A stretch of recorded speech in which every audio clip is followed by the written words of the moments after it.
Welcome. This is my series, An Asana a Day Keeps the Vrittis Away. So yes, I like to make jokes. Vrittis being the fluctuations of the mind. And if we practice asana regularly, then we begin to bring our mind and our body together and develop and cultivate focus and concentration and eventually settling the mind. So, but an asana a day, this whole practice is about me inspiring you with one pose at a time to look at the little details and how you can align yourself well in this posture. And then I'm hoping that that inspires you to begin exploring other postures and building your own home practice. So today we're going to work with Vīrabhadrāsana 1. And what you might need, or what could be useful, could be a chair without arms on it. You could stand next to a kitchen counter or a dining room table, some kind of ledge or surface, and a block and a belt. I have this little hand towel because it could potentially be used instead of a block, instead of a belt. So I'll show you that when I get to that part. Okay. So we are going to use the block to start off with. And actually, if you don't have a block, you could use a hardback book. It's just supposed to give us a little bit of height from the ground and help us with some imagery that we want to use when we're standing on one leg to be really strong, well-aligned, and developing our stability and strength. So let's start in Tadasana, the mountain pose.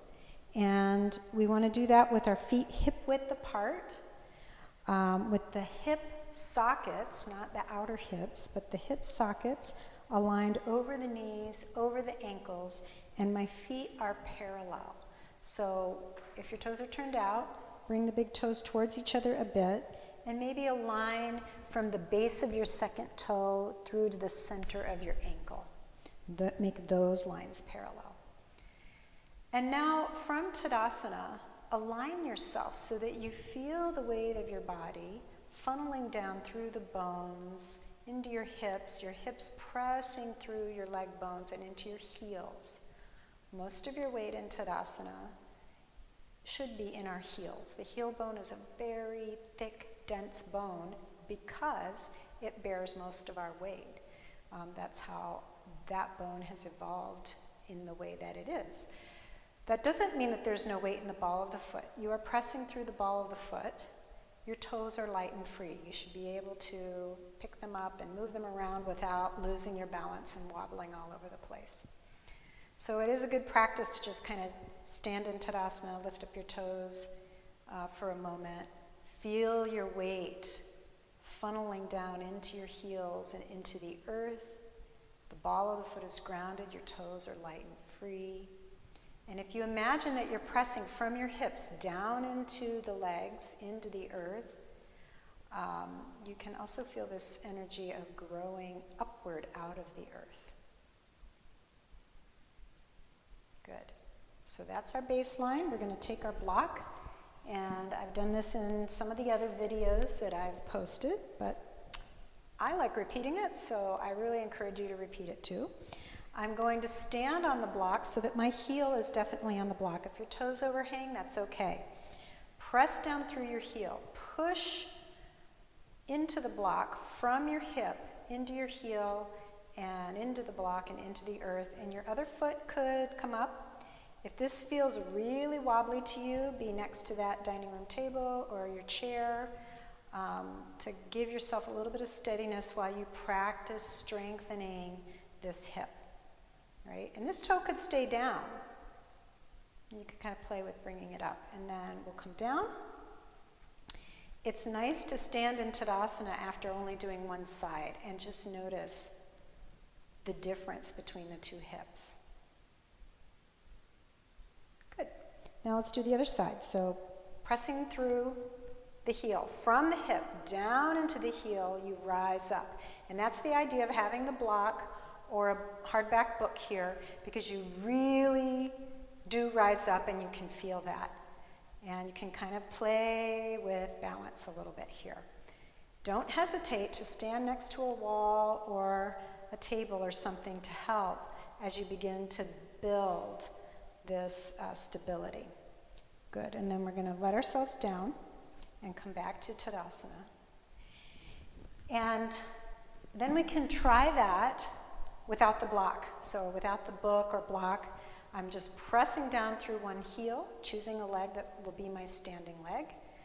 From my hip, pushing through into the heel and into the earth so this leg can rise up.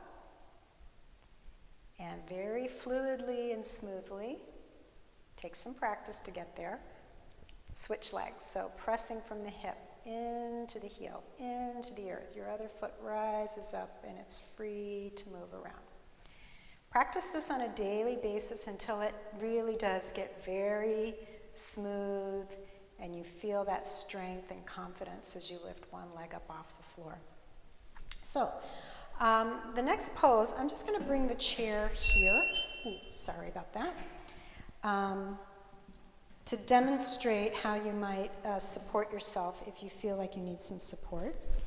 And we're going to use a belt for this next pose, but I'm going to show you also how you could use, if you don't have a yoga belt, I mean, you can go find a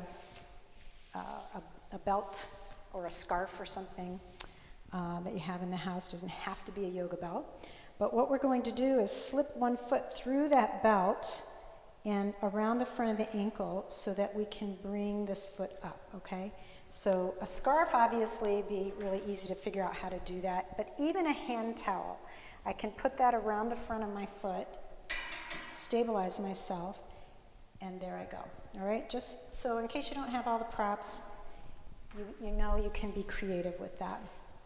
Okay, so this is a variation on a pose called Āsana. And we're doing this before Vīrabhadrāsana 1 to really kind of stretch the front of the thigh.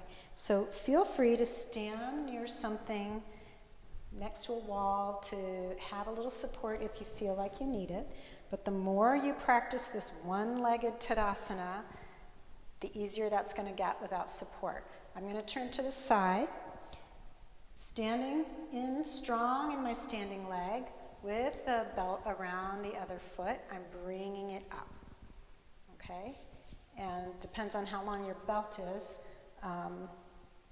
If you can do this, really the important thing is that the belt, the idea of the belt is that it gives you a little bit of wiggle room with your knee. If your knees don't like this, I have plenty of students who use a belt, but also you may find that these muscles are really tight, so that can be helpful. All right, so we're just going to practice how much can we stretch the front of that thigh, and you may notice that your bent knee is ahead of your standing leg. You can work towards bringing the bent knee back in line with the standing knee. And then that's a long time to be in this one-legged Tadasana, so we're going to come out, stand in Tadasana for a moment, notice how that feels, having only done one side. So we're going to go to the other side. This time I'm going to demonstrate how to do this without a belt if you have the flexibility in your hamstring muscle, or your quadricep muscles. So standing leg, firmly rooted down from the hip into the earth. Grab your shin and bring your foot back. All right, so that might look from the side. All right, and you may notice if things are tight in the quads and the hip flexors that the knee is ahead of the standing knee. Over time, we're working towards bringing that bent knee back in line with the standing leg. And eventually the foot closer to the hip. And we were on that other side for quite a while where I was talking, so I'm going to spend a little more time here. You could, if you were using this arm for balance against a wall or a table, If you don't need that, you can take the arm overhead. Because in this pose, eventually, this arm reaches back, this leg comes back, and you grab your foot. So we'll do that next week. Okay. And then smoothly we'll come back. All right, and stand in Tadasana and see how that feels. Now, if you want to take that a step further, let's say that's already something you practice, you feel really stable and good at that. I'm going to invite you to try this practice. So, standing on one leg, bring this knee up as high as you can, and you could even clasp your hands around the shin and hug the leg in. And then I slide my hand down toward the front of the ankle, and then come back. And I'm really starting to allow, as things become more open and flexible, I'm really starting to allow this to become the back arc that it is, that I was just joking about how we're going to take our hand back and grab our foot. You can just see it, right? You can just feel it's going to happen. I'm going to work on that pose in my next lifetime. In the meantime, I'm just going to do my maintenance and keep things open. So on this side, pressing through your standing legs, strong and powerful, root down into the earth and stand up. Draw this knee up firmly, as strongly as you can, and even clasp it and hug it in. And then bring the hand to the front of the ankle and back. So wherever you're at with that, eventually, this does become the back arc, meaning that bent knee will move back behind the standing leg. The pelvis tips forward, the rib cage begins to tip back, the heart is starting to open up, and you come back. All right, so that's a little progression there for you, from using the belt to going into some prep for Nataraj-asana, which for me is prep for Vīrabhadrāsana 1. So now, just a little more ankle mobility stuff. I'm going to stand. You could, obviously don't need to have a chair or a wall or a table, but you could. And we're just going to stand on one leg. So anytime I lift one leg up, in my mind, I'm on that block, that imaginary block that I'm pushing down into and rising up. So when I take this leg up off the floor, I'm being careful not to take my leg up and do this, right? I'm not hanging in my hip socket. So I'm stabilizing, pressing from my hip down into the earth, lift this leg up and take it back, and point the toes back so that the front of your foot, the front of your ankle, is getting a nice stretch. And you can be at a wall, hang out here for a few moments and enjoy that stretch. If you haven't done this, this is going to feel pretty intense if you haven't done this in a while. And the other thing you'll notice is that when I'm here, I'm mostly on my first 2 to 3 toes. So you could sort of sickle the foot out and get into the last 2 toes there. Just really stretch across the front of the foot, opening up that ankle. This is actually good for the sole of the foot too. It's sort of nourishing that plantar fascia on the sole of your foot. So if you tend to have plantar fasciitis, this could be a good thing to do, and there's a number of different ways you could do that. And then let's come back. So we'll do the other side. From the hip, pressing down into the heel, lift your leg up, your other leg, and reach back, and let the front of the foot stretch. Let the toes, go into this flexion position, and just give yourself some time breathing, standing firmly in your standing leg. Exhaling, letting the tightness across the front of that ankle release. Maybe rolling out into the outer edge of your foot a little bit. Just kind of getting all the tight stuff, the muscles, the connective tissue, stretched. And by doing this kind of movement, you're also hydrating this area of your body. When we move an area, we hydrate it.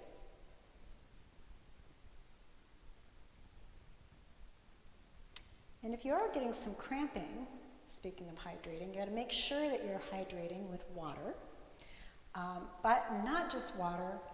Drink the water and move all the areas of your body to hydrate. So, and then sometimes our body just needs, if we haven't done a movement in a long time, it needs some repetition in order for that cramping to not happen. All right, so as you stand in Tadasana, just notice like my feet, my ankles, the soles of my feet, the tops of my feet, my legs really feel alive and ready to move. So now we're going to do some prep, really direct prep for Vīrabhadrāsana 1. And I like to do that without the sticky mat, right? This is going to be obviously much better without the sticky mat. So I'm just kind of folding that up. And you will, excuse me, you will like to have something like a countertop or a chair to start with. I'm feeling like I can do this without socks, but I'm going to show you, like if you had socks or you have a towel that you can do, another fun way to do this. So what I'm going to do is I'm going to stand in Tadasana next to the countertop or the chair, and I'm going to step one foot back and just slide it back a little bit. So sliding is much easier if you had a sock on or a little towel. And I'm just going to slide back a little bit with my focus being that I'm not lunging forward with this knee, I'm keeping it over the ankle, right? And then pushing down into this foot behind me, sliding back up, right? So if I don't have a sock or a towel, that's going to be challenging, the sliding part as you push down. But it does build a lot of strength. So we're going to do that a couple times. Slide back, pushing down through your front heel and your back foot, pull yourself back up. And I'm actually going to come off of the sticky mat. I'm not liking that, standing there like that. Okay, so let's do that a few times, sliding and coming up. And you get to decide, based on what you're observing in your body, how far that is. So it could be here, and then you come back up, right? And as you feel more stable, stronger, steadier, you can deepen this sliding lunge. All right, and I am, you could be at this countertop holding on with the death grip and actually using it. I wouldn't use the chair, but you could, if you're at a countertop, use it to pull yourself back up. I'm going to switch sides. Let's switch. But over time, you are lightening that grip on whatever it is you're using to stabilize yourself. So as I let, as my legs become stronger and I become more stable, I need the hands less. And sometimes you might just want to keep them there for a little, just kind of a security, but you're not really pulling yourself back up. And if you are really pulling yourself back up with your arms, you went too far back with your legs. You need to just go a little bit. All right, just do little ones and explore where your range is. And remember, you're moving away from these toes, moving back. You're not lunging forward. This is the no picture. But the most important thing is really keep your weight in your heel. Because if you're firmly pushing through your heel, that's much safer for your knee than if you went into the ball of your foot. Okay, after doing that for quite a bit, probably feeling a bit warm. The legs feel warm, the hips feel warm, the joints are juiced up, all good stuff. All right, if that's challenging for you, that's a little takeaway thing. You can practice every day while you're waiting for your tea water to boil or whatever you might be waiting for. Waiting times are good times to do little things like this. So I am going to roll out my mat again. Sorry for the chair noise. And I'm going to show you a little kind of testing that you can do with your chair. So we're going to sit on the kind of the front edge of the chair, a little more towards the side. In other words, not way back here in the chair, sort of towards the front, and a lot of my thigh is free here, and I'm stretching this leg back. All right, so this is what we just did, sliding, right? Except for now I'm sitting. So you may find this is, if you weren't sliding that deep, this is very deep stretch here for the hip flexors. So, you know, it may look like this for you, you know, somewhere along that path, and you're working your way towards fully extending that leg. Notice how when you do this, it makes your pelvis tip forward. A back arc is already emerging simply by extending your leg back. So you could just hang out here for a few moments and feel this stretch. You could take one arm up and really feel the opening along that side, through the front of the hip, through the side of the body, right up through the arm. You can let your rib cage tip back, your heart area opening forward and up, and if that feels okay for your neck and head, you can lift. Okay? And then you could come back by bringing the leg forward, slide around to the other side. See how this hip is free, most of my thigh is free, and I'm taking this leg back.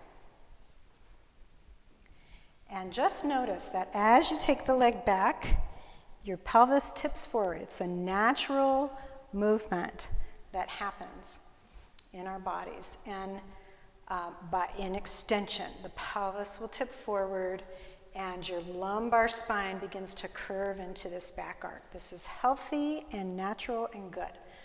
So go with it. And I'm just highlighting that because sometimes you hear different instructions on this pose. And my point is, this is anatomical reality. When you extend your leg, your sacrum nutates and your lumbar spine extends, right? So just spend a moment here enjoying this opening. You can extend one arm up. You can let the rib cage begin to tip back, the heart area opening up. And if it's okay for your neck and head, you can let the back arc continue. If not, you might want to stay looking straight ahead. You might want to take two arms. And you've got this is often called the crescent pose because I haven't put the back foot down. Good. And then we can come back. We're going to repeat that one more time on each side. We're going to do something a little bit different.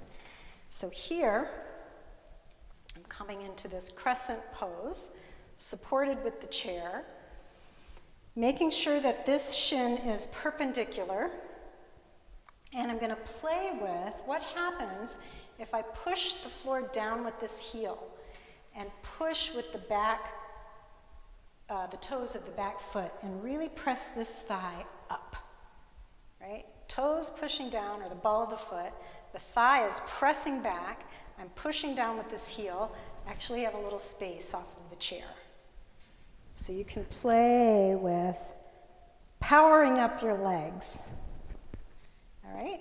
And for some of you, that may look like this. Like you might not even leave the chair, but you are pushing into the earth. Power, strengthening. You might not actually come up off the chair, but you're building that strength. And it's super safe because you're on the chair.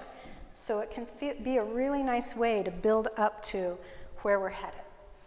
All right, so some of the key points. I'm pressing down through the ball of the back foot, and this thigh is pressing back. Shin is perpendicular to the earth, and I'm going to press into my heel and just sort of play with coming off my chair, or just lightening my weight on the chair.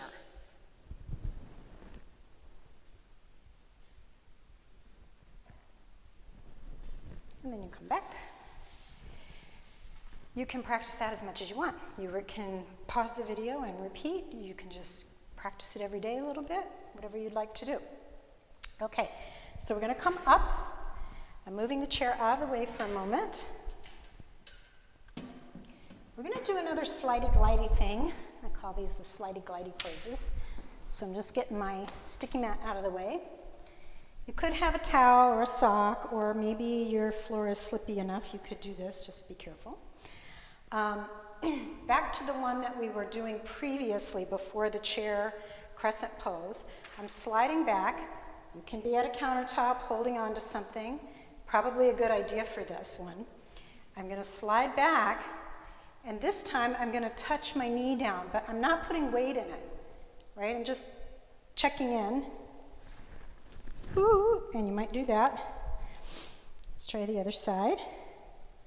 Sliding back towards your lunge, touch down, come back up, slide back to standing.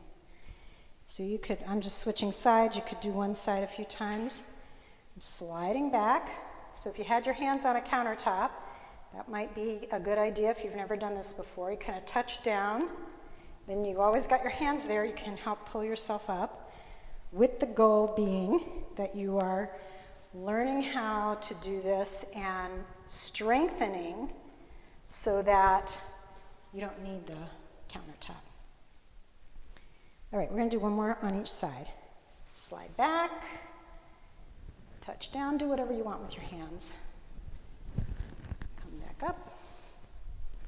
Other side, and like I said, you could just like do 5 on one side, 5 on another side. You do it until you feel tired. I'm just giving you the idea right now. You also don't have to go all the way down. You know, like you might not touch your knee to the floor, and that could be something that you work up to. But now come and stand in Tadasana and see how that feels. Just notice, what's the connection to the earth feel like?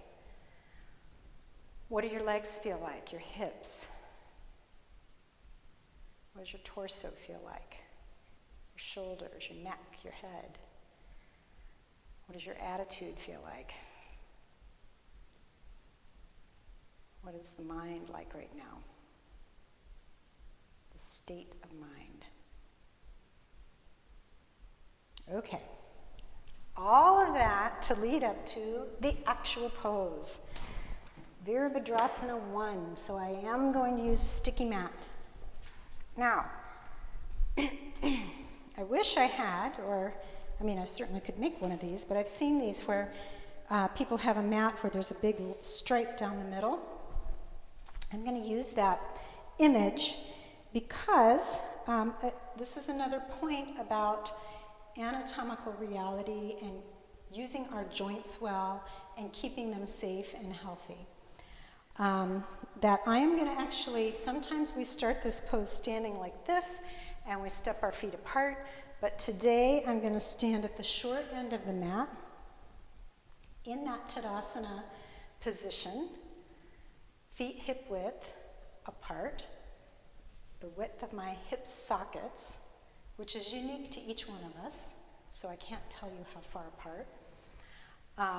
Although sometimes people will put their 2 fists together and place them there, and that's a good, you know, if I put them here, that's in between my hip sockets. All right? And let's put our hands on our hips just so we can feel our hips. And we're going to stand on one leg, right? So we've been working on that, right? So that I can lift this leg up and take it back. All right, and as I take it back, remember I talked about having a line down the center of my mat? I'm thinking of each one as a lane.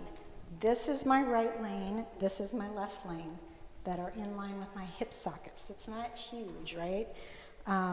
As I stand on my left foot and take my right foot back, my right foot is staying in its own lane. In other words, it's staying in line with its hip socket. Right? So I'm not trying to stand on a tightrope. That is a really good way to irritate your sacroiliac joints, particularly for women, but it can happen to anybody. So I stepped back and I went ahead and straightened this front knee. I think that's a good idea, so that I can turn that heel in just a little bit and place it down. If you turn this heel in too much, notice what happened. I just turned this way, and I'm heading into a completely different pose. I want Vīrabhadrāsana 1, so back from your crescent, and just turn the heel in a little bit and put it down. Press both legs from the hips out into the earth. Strong, stable legs. You can feel that opening in the front of the hip of that back leg. And then keeping this back leg anchored, press the thigh back towards the wall behind you, and maintain that anchor as you soften the front knee and let your hips sit down toward the floor between your feet. Just sitting that lunge right down. And your step could be shorter than mine, it could be bigger, you could sit really low. And then if your shoulders don't mind, they feel okay with this, you can take the arms up. You can let your rib cage lift up off your pelvis, tipping the rib cage back, the heart area looking toward the wall in front of you and up. And if it's okay for your neck and head to join with the rest of the spine in this back arc, you can go for it. Keep that back leg as an anchor. Keep your thigh pressing back for your stability and your strength. And then when you're ready, we'll come back, bringing the arms down. I'm going to lift this back heel up, and we're going to lean into that front leg. And you'll see I have to take a little hop so that I can push into my front heel and bring myself up. All right? Because I took a pretty big step. Maybe one day I'll be able to just step right back up, stand in Tadasana, and see how that feels. Just feel that asymmetry. So we're going to do the other side. So pressing from your hip down into that foot that's going to be your front leg so that your other leg comes up freely and you step back. And so here's the point. I could step back and I could step back up, as we just practiced that. But what happens is, let's try that again. What happens is, I'm going to make my step bigger because I want to sit deeper in the pose. That's for me and my body in this moment. Your pose might be here. Okay? So let's remember that that left foot stays in the left lane. It stays in its own lane.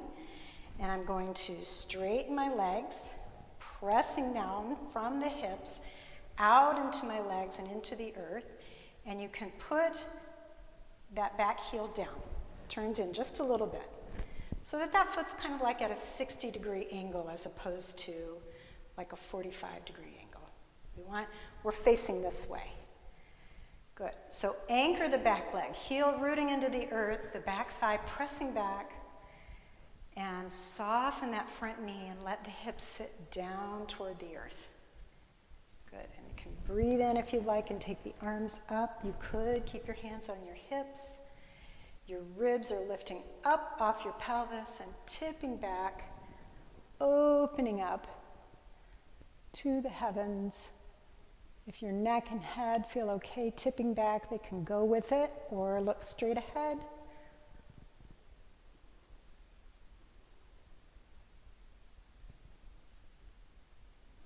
And when you're ready to come up, lift your back heel up.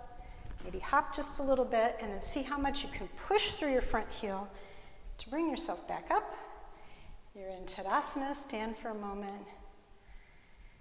And just notice how invigorating that pose feels. And notice however it's showing up in your body right now. What are you observing? And not just physically, but mentally and emotionally. It's all one whole big picture.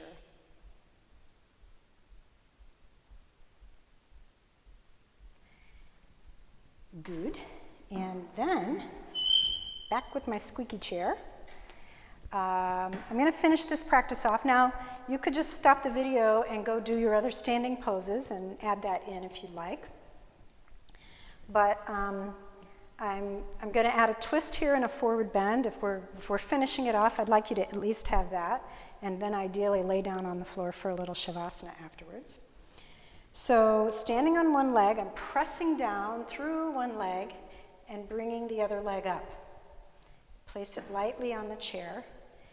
And standing very tall, breathing in. As you breathe out, we're going to turn toward the leg that's up for a twist. Be sure that you are still bearing weight through that standing leg, that the foot on the chair, you're not leaning into it. The chair is holding that foot, but it's not bearing all of the weight of your body. As you turn, you can cross the hand over and hook it on the outer knee. Your other hand could go on your hip, or you could extend it out. Let your hips be free to move a little bit. Let the hips turn with the twist. Keep those sacroiliac joints nice and happy. Good. And then we inhale and unwind. Take your foot off the chair. Come back to standing. We'll do the other side. So from the hip, press down into your heels. Strong, stable, one-legged Tadasana, and place your foot on the chair. Standing very tall, breathe in, and as you exhale, you turn. You can hook the arm across. You can put this other hand on your hip, remembering that you're still standing tall on that standing leg. In other words, you're not leaning forward into the chair. And if this feels really wobbly to you, you can do this next to your dining room table so you have a table to put your hand on or a wall. And if you like to extend that arm out instead of placing it on your hip, you can kind of increase the twist, just sort of embellish it. But be sure that your hips are moving with the pose. Like my hips are turning toward that leg that's up. My pelvis, I should say, is turning toward that leg that's up. Then we're going to take an in-breath to unwind. Take your foot off the chair with smooth, fluid control. And we're going to go into Uttanasana. So from the hips, coming forward, and place your hands on the chair.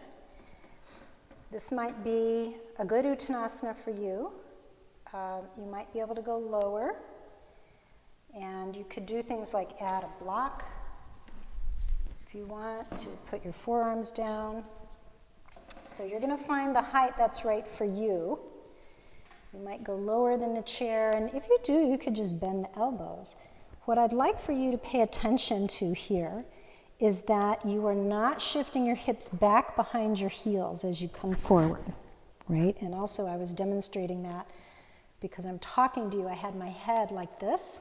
So if you're not looking at the camera or at the video, look at it.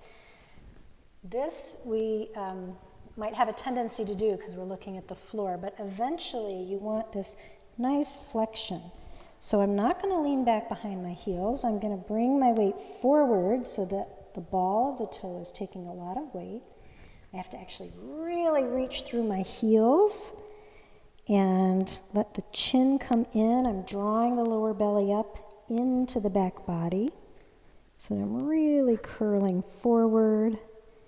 You can look through your legs, the wall behind you, and up, getting a very nice deep flexion, deep stretch of the entire back line of the body. Nice counter pose to Vīrabhadrāsana 1, which is a back arc. We did a lot of stretching of the quadriceps and the front of the hips, and now we're stretching the back of the legs and the hips. Nice soft exhalations. Let your head hang. Your inner head all day long, looking around, listening, talking. This is an opportunity for your head to just hang. You don't have to close your eyes, or you could, but your eyes can kind of look back into yourself rather than out. Just kind of being quiet.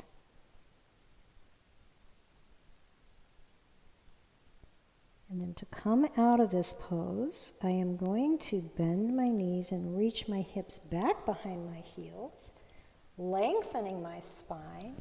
You could take your arms overhead or out to the side as you push through your heels, deep in-breath as you come up to keep your blood pressure from, okay.